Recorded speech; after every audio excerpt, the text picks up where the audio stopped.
Firstly, no one has to work individually in front of the whole group if they don't want to. No pressure. Mm, And mm, usually what happens is that more people want to work than there's actually time for once they realize it's not quite as terrifying as they think it's going to be.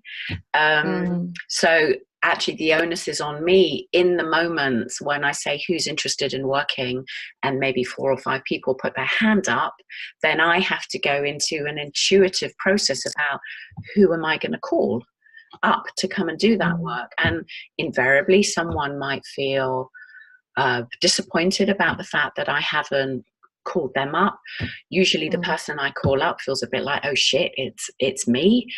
mm, So there's a mixture of feelings that go on around that, and all of that is welcome.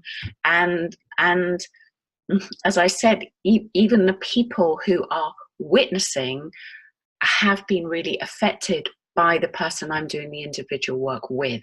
mm, So um, yeah, I don't know if it's fair to say that there's equal benefit whether you get to be one of the people who does the individual work or not. But so far, I've not had anybody complain around, I mm, came and did the weekend workshop and I don't feel like I got my money's worth because I didn't get to mm, work individually with you. mm, And also I think it's important in terms of the intention that, if someone has a deep, stirring piece of material going on in their life at this time, I'm not going to suggest that they put their hand up and come and work with me.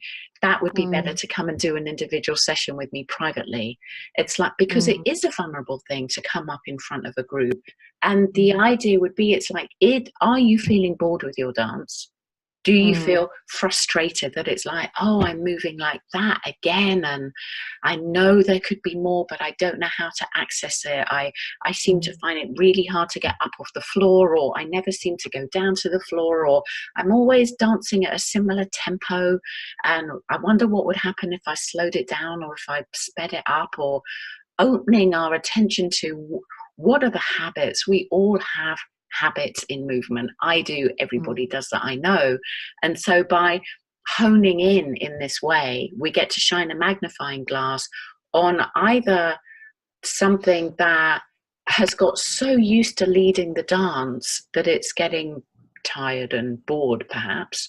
And mm, there might be another part of the body that wants to lead the dance instead, or it's like whatever happens, people have been finding something new which they then get mm. excited about.